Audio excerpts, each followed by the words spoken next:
नमस्कार दोस्तों।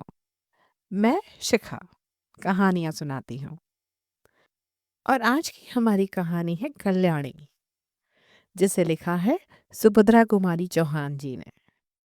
तो चलिए सुनते हैं। विवाह के बाद नववधु को लेकर जब बैरिस्टर राधा रमन घर लौट रहे थे, तब रास्ते में ही एक रेल दुर्घटना हो गई। कई बाराती घायल हो गए। दो का तो घटनास्थल पर ही अंत हो गया।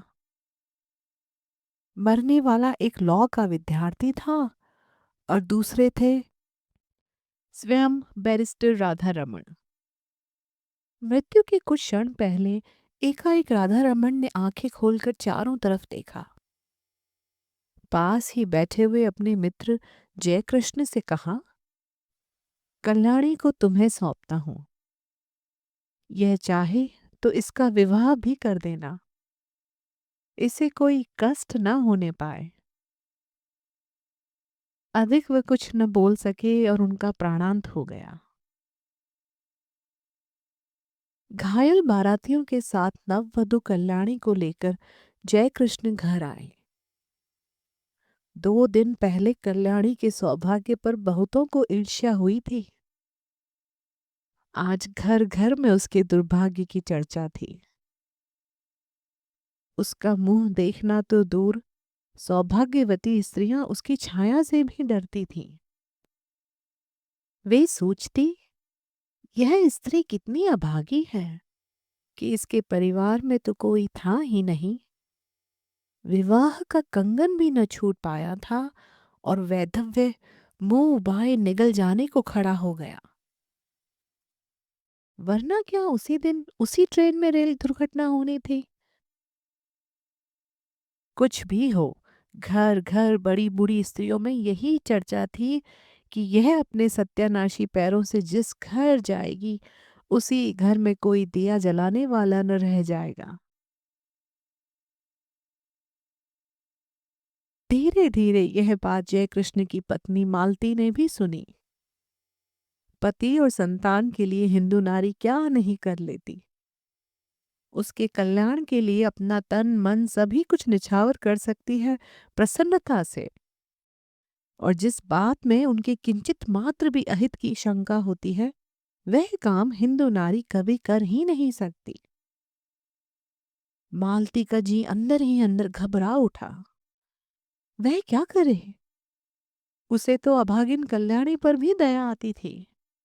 किंतु जिस दिन जय कृष्ण का जरा सिर दुखता था, बच्ची उपमा जरा भी अनमनी हो जाती, उस दिन ऐसा जान पड़ता जैसे कल्याणी का दुर्भाग्य मुंह खोले उसे निगलने को दौड़ा आ रहा है। पर उपमा को यह अपनी चाची कल्याणी बहुत अच्छी लगती थी।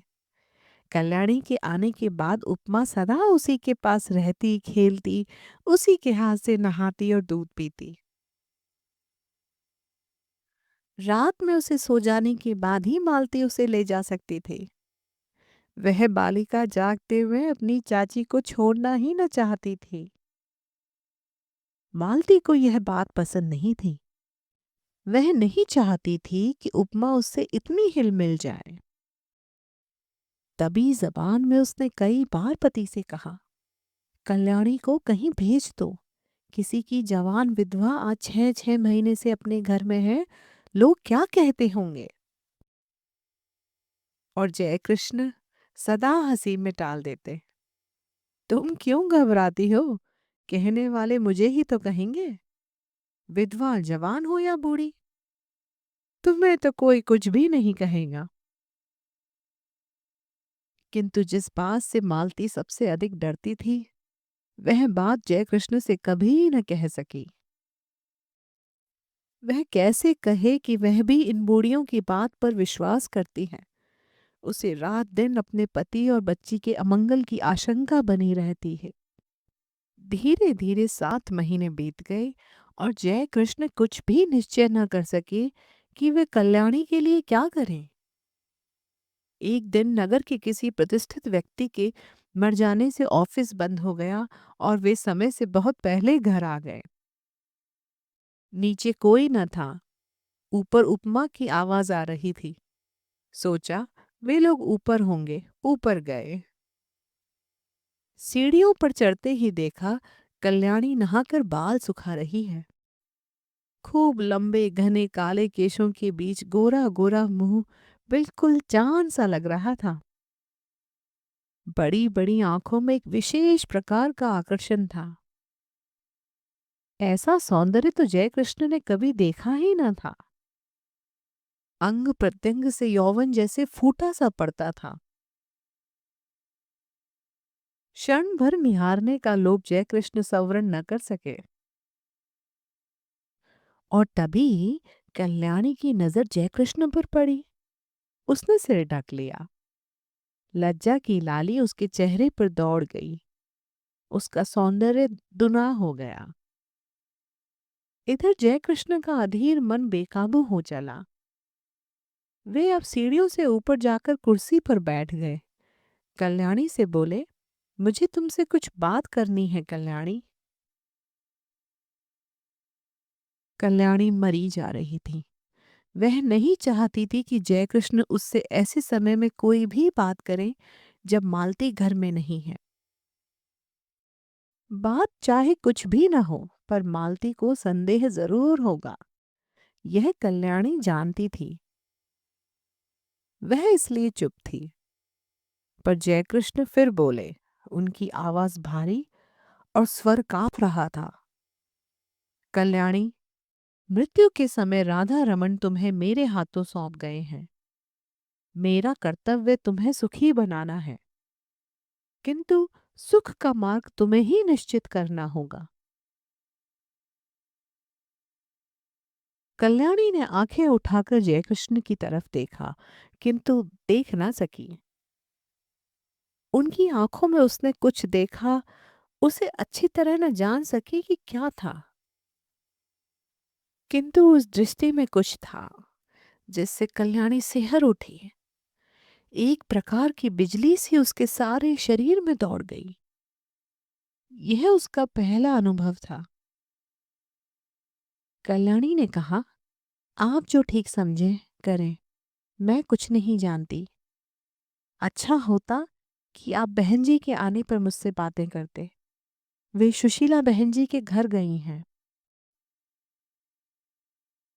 अच्छा, उनके आने पर ही मैं बात करूंगा कल्याणी, कहते हुए जयकृष्ण बाहर चले गए।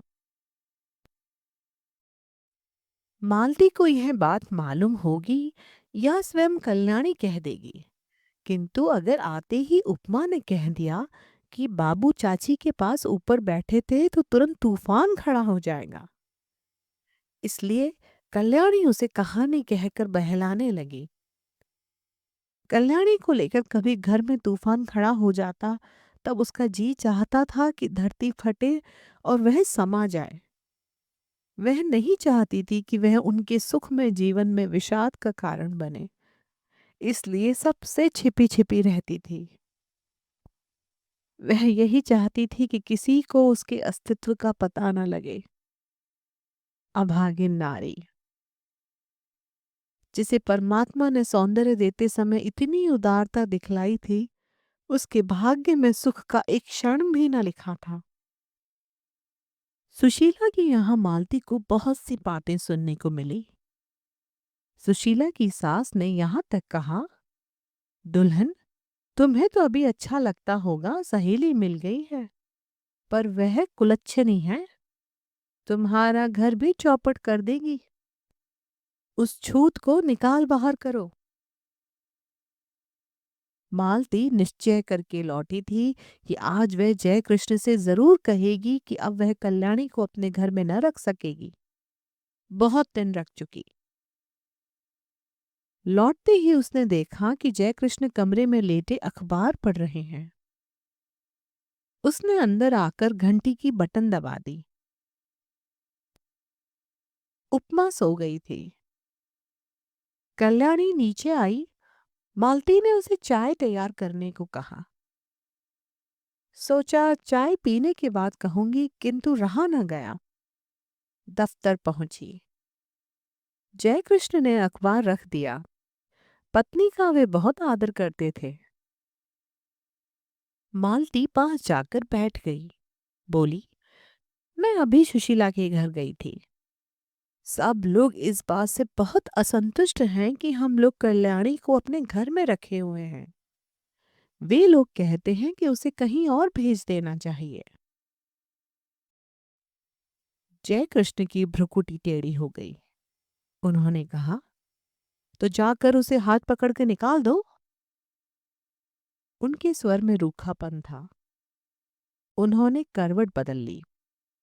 मालती चुपचाप चली गई।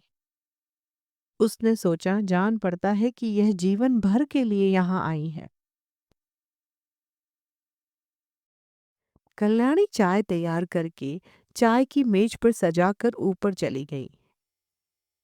चाय पीते पीते जयकृष्ण ने पत्नी से कहा, जिसे ईश्वर ने ही कष्ट देने में कोई कसर नहीं की, उसे हम और क्या कष्ट दें। मरते समय राधा रमन उसे मेरे हाथों सौंप गए हैं। कुछ दिन और बीत जाने दो। 1 साल के बाद वह जो चाहेगी वही कर देंगे। पढ़ना चाहती है तो वहां भेज दूंगा, चाहेगी तो उसका पुनर्विवाह भी कर सकते हैं। पर वह मुझे या तुम्हारी बच्ची को नहीं खा सकती। बेफिक्र रहो। लोग कहते हैं तो बकने दो। दुनिया में हर किसी को प्रसन्न रखने की कोशिश करने वाला किसी को भी प्रसन्न नहीं रख सकता। मालती बोली, मैं ये नहीं कहती कि उसे आज ही कहीं भेज दो, पर 15 दिन बाद मुझे माँ के घर जाना पड़ेगा। मेरी भतीजी का ब्याह है। कल्याणी यहाँ अकेली रहेगी। जयकृष्ण बोले, अकेली क्यों रहेगी, उसे भी साथ ले जाना। मालती ने उत्तर दिया, साथ कैसे ले जाऊंगी। सगुन साइत के दिन लड़की पर इसकी छाया पड़ी तो। लोग तो बड़ी बूढ़ी विधवा की छाया से भी हल्दी चढ़ी लड़की को बचाते हैं। फिर जान न पहचान ऐसी स्त्री को जबरदस्ती उनका मेहमान क्यों बनाऊं। उन्हें अच्छा न लगे तो। जय कृष्ण खींच कर बोले, तो फिर कल्याणी यहीं रहेगी। बुधिया की माँ को दिन भर रहने को कह देना, उसे और कुछ पैसे दे दिए जाएंगे। न चाहते हुए भी आखिर एक दिन कल्याणी को घर में अकेली छोड़कर मालती को जाना पड़ा। जाते समय बुधिया की माँ को उसने अच्छी तरह समझा दिया कि बाबूजी को खाना वही परोसेगी। कल्याणी से भी कह दिया था कि वह बाबूजी से जैसे पर्दा करती है वैसे ही करती रहे, और बुधिया की माँ रात दिन यहीं रहे। मालती चली गई। अब जयकृष्ण प्राय देर से जाते और जल्दी लौट आते। कभी कभी वे दफ्तर जाते ही नहीं। यह बात ध्यान देकर कल्याणी ने देखी। बुधिया की माँ जो चौकीदारी पर नियुक्त थी, वह कुछ समझ न सकी। पहले ही दिन खाना परोसने गई थी। जय कृष्ण की एक डांट लगते ही लौटकर बोली, बहू तुम ही परोसो, मुझसे न बनेगा। बाबूजी खुशामद हैं। कल्याणी को खाना परोसकर खिलाना ही पड़ा। यही तो जय कृष्ण चाहते थे। खाना खाते खाते जय कृष्ण बोले, कल्याणी तुमने अपने भविष्य के विषय में क्या निश्चित किया है, कुछ कहोगी। कल्याणी संकोच के साथ बोली, मैं क्या निश्चय करने लायक हूँ। मुझे दुनिया का अनुभव ही क्या है। गांव में विधवा मौसी के साथ रहती थी। एक दिन वही सुना कि मेरा विवाह होने वाला है। किससे होने वाला है नहीं जानती थी। फिर आप लोग ब्याहने आए और जो कुछ हुआ सब आपके सामने है। तब से आपके ही आश्रय में हूँ। आपको छोड़कर, आपके इस घर को छोड़कर कहीं कोई मेरा अपना नहीं है। सुना है विधवा मौसी भी अब इस संसार में नहीं है। फिर मैं क्या निश्चय करूं, आप ही कहिए। जय कृष्ण बोले, शादी होना ना होना दोनों बराबर हैं। पति की तुमने अच्छी तरह शायद शक्ल भी ना देखी होगी। पुनर्विवाह करना चाहोगी? कल्याणी बोली, पुनर्विवाह? विवाह से सुख मिलने वाला होता तो मेरे पति उसी दिन रेल से कटकर न मर जाते। कहकर ठंडी सांस ली। जय कृष्ण ने कहा, तुम्हारा यह ख्याल गलत है कल्याणी। जो कुछ होना होता है होकर ही रहता है। इसमें न तुम्हारा दोष है न तुम्हारे भाग्य का। मेरा तो विश्वास है कि जिस ईश्वर ने तुम्हें इतना रूप दिया है वह सुख भी देगा। हाँ, मार्ग तुम्हें स्वयं निश्चित करना है। तुम चाहो तो मैं तुम्हें पढ़ने के लिए किसी पाठशाला में भेज दूं। कल्याणी को हंसी आ गई। बोली, अब मैं बूढ़ी होने जा रही हूँ, छोटी छोटी लड़कियों के साथ बैठकर कैसे पढ़ूंगी?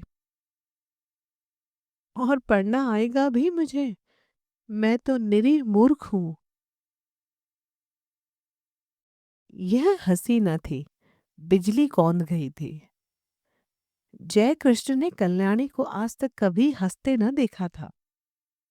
वे सिर से पैर तक सिहर उठे। बहुत संभल कर बोले, कोशिश करने से सब कुछ आता है कल्याणी। फिर भी तुम खूब सोच विचार कर मुझसे शाम को अपना निश्चय कहना।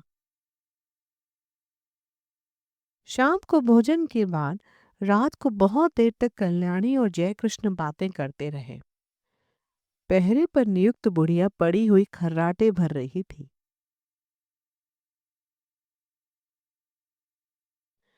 कल्याणी ने कहा, पति को मैं प्रेम न कर सकी क्योंकि संयोग और वियोग में केवल 2 ही दिन का तो अंतर था। हाँ, दया भाव से ही प्रेरित होकर उन्होंने मेरा पाणी ग्रहण किया था। इसलिए उन पर मेरी अपार श्रद्धा पहले से ही थी। वह अब भी है। किंतु प्रेम से तो मेरा प्रथम परिचय उसी दिन हुआ जिस दिन आप सीढ़ियों पर चुपचाप खड़े थे। आप विश्वास मानिए कि आपको मैं जितनी श्रद्धा भाव से देखती हूँ उतना ही आपसे प्रेम भी करने लगी हूँ। फिर भी आपके साथ मेरा पुनः विवाह असंभव है। क्यों कल्याणी, तुम्हें आपत्ति क्या है? भर्राई हुई आवाज में जयकृष्ण ने पूछा और कल्याणी के हाथ अपने हाथ में ले लिए। कल्याणी ने तुरंत अपना हाथ छुड़ा लिया और संदिग्ध दृष्टि से जयकृष्ण की ओर देखा। जयकृष्ण को अपनी भूल मालूम हो गई। दोनों कानों में हाथ लगाकर बोले, भूल स्वीकार करता हूं, अब कभी न होगी। फिर कुछ रुक कर कहा, कल्याणी, तुम मुझसे कभी न डरना। तुम्हारी इच्छा के विरुद्ध तुम्हें कभी न छूऊंगा। पर यह बताओ कि जब पुनर्विवाह करने में तुम्हें कोई आपत्ति नहीं है और तुम मुझे प्रेम भी करती हो, तब तुम्हारा पुनर्विवाह मेरे साथ क्यों असंभव है? असंभव इसलिए है कि आप विवाहित हैं, कल्याणी ने निश्चय के स्वर में कहा। जयकृष्ण ने कहा, पर हिंदू शास्त्र के अनुसार एक पुरुष कई विवाह कर सकता है। फिर तुम वह सौभाग्य मुझे ही क्यों नहीं दान करती जो किसी दूसरे को मिलने वाला है? छी छी, कल्याणी बोली, आप क्या समझते हैं कि मैं किसी और से विवाह करूंगी? यह कभी न होगा। मैंने एक बार जिससे प्रेम किया उसी से प्रेम करती हुई मिट जाऊंगी। हिंदू नारी प्रेम करना जानती है, वह प्रेम का प्रतिदान नहीं चाहती। मैंने प्रेम किया, करती रहूंगी। यह बात दूसरी है कि प्रेम की प्रतिमा तक मेरी पहुंच ना हो सकेगी, और यह तो अपना अपना भाग्य है। कहती हुई एक दीर्घ निश्वास के साथ कल्याणी ने जयकृष्ण की ओर देखा। जयकृष्ण ने कहा, कल्याणी, तुम अपना ही अपना देखोगी या मेरा कुछ ख्याल करोगी? मैं पागल हो जाऊंगा। तुम्हारे बिना अब तो मुझसे एक पल भी नहीं काटा जाता। किंतु फिर भी तुम निश्चिंत रहना, मैं तुम्हें कभी हाथ न लगाऊंगा जब तक तुम्हारी आज्ञा न होगी। आधी रात को भी तुम मेरे पास उतनी ही सुरक्षित रह सकती हो जैसे सगे भाई के पास, क्योंकि मैं अधर्मी नहीं हूँ। तुमसे प्रेम करता हूँ, तुम्हें पाने का इच्छुक हूँ, पर सत्य मार्ग से, कुमार्ग से नहीं। कल्याणी बोली, न मैं अपना कुछ देखती हूँ न आपका। सच यह है कि मैं मालती जीजी के सौभाग्य पर कुठाराघात न कर सकूंगी। उन्होंने मुझे कुसमय में आश्रय दिया है। जो कुछ बन सकेगा भला करूंगी। उनकी बुराई मुझसे न हो सकेगी। उनके भले के लिए मुझे अपना बलिदान भी करना पड़े तो सहर्ष कर दूंगी, मगर उनकी जिंदगी में कांटा बनकर न रहूंगी। पर मेरा जीवन कंटकमय बना दोगी। कहते हुए जय कृष्ण ने ठंडी सांस ली और सतृष्ण नेत्रों से कल्याणी की ओर देखा। कल्याणी ने कहा, यह सब मानसिक विकार है, कुछ दिनों में अपने आप दूर हो जाएगा। आप समझते हैं मुझे कम कष्ट हो रहा है? मैं नारी होकर भी सब कुछ सहने को तैयार हूं। आप तो पुरुष हैं। कठिनाइयों से लड़ने के लिए ही आपका जीवन है। मैंने मालती जीजी को पत्र लिख दिया है। वे आती ही होंगी। उनके आते ही मैं आपसे विदा लूंगी। विदा से पहले एक भिक्षा मांगती हूँ, केवल आपके चरणों की धूली, और मैं कुछ नहीं चाहती। आप मेरे देवता हैं। जय कृष्ण के पैरों के नीचे से जैसे धरती खिसक गई हो। घबरा कर बोले, तुमने मालती को पत्र कब लिखा और क्या लिखा? लिखने से पहले मुझसे पूछा क्यों नहीं? कल्याणी बोली, मैंने और कुछ नहीं लिखा। यही लिखा है कि उपमा के बिना बहुत बुरा लगता है। तुम जल्द से जल्द चली आओ। और लिखती भी क्या? किंतु आपके साथ मेरा अकेला रहना उचित नहीं है। हम दोनों एक दूसरे से प्रेम करते हैं। न जाने किस दिन क्या हो जाए, और मैं नहीं चाहती कि हमारे बीच में कोई भी ऐसी बात हो जिसे कलंक का स्वरूप दिया जा सके। जो कुछ तुमने किया ठीक ही किया कल्याणी। सो जाओ, रात बहुत हो चुकी है। और उठते हुए कल्याणी ने झुककर जय कृष्ण के पैरों को माथे से लगा लिया। जय कृष्ण बहुत उद्विग्न थे। कल्याणी ने ऊपर जाकर दरवाजे बंद कर लिए। जय कृष्ण खाट पर पड़े करवटें बदलते रहे। उन्हें नींद न आई। दूसरे ही दिन मालती दोपहर की ट्रेन से आ पहुंची। दफ्तर से लौटते ही जय कृष्ण ने देखा उपमा खेल रही है। रात भर सो न सकने के कारण उनका चेहरा उतरा हुआ था। मालती ने देखते ही पूछा, क्या तबीयत खराब थी? क्या हुआ?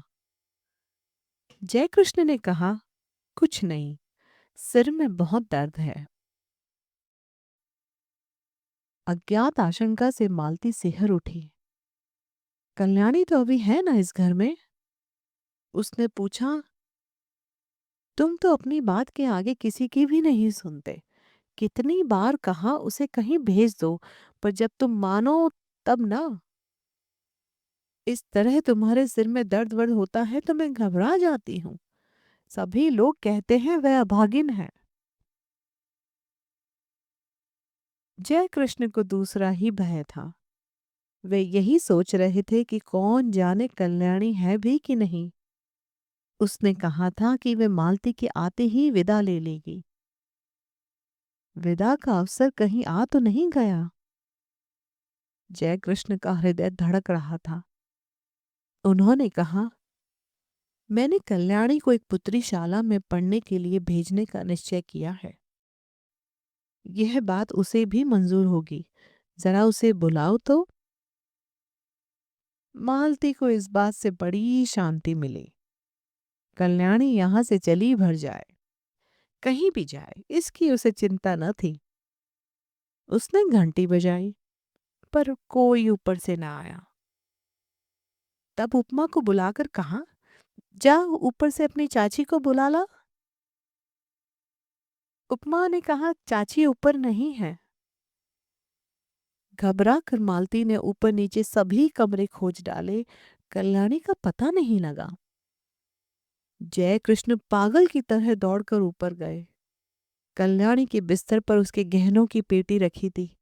उसके नीचे एक पत्र लिखा था। जाती हूँ। अपनी उपस्थिति से आप लोगों को जो कष्ट दिया या मुझसे जो अपराध हुए उनके लिए क्षमा कीजिएगा। मेरी खोज न कीजिएगा, व्यर्थ होगी। मेरे ये गहने उपमा के लिए हैं। अभागिन कल्याणी।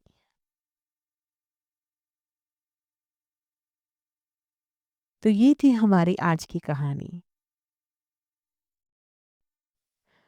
अगर आपको हमारा यह वीडियो पसंद आया हो तो चैनल को ज़रूर सब्सक्राइब करें और अपनी राय कमेंट में लिखना ना भूलें। आपका छोटा सा सपोर्ट हमें और कहानियाँ आप तक पहुँचाने की, आगे बढ़ने की ताकत देता है। धन्यवाद। फिर मिलते हैं अगली कहानी में।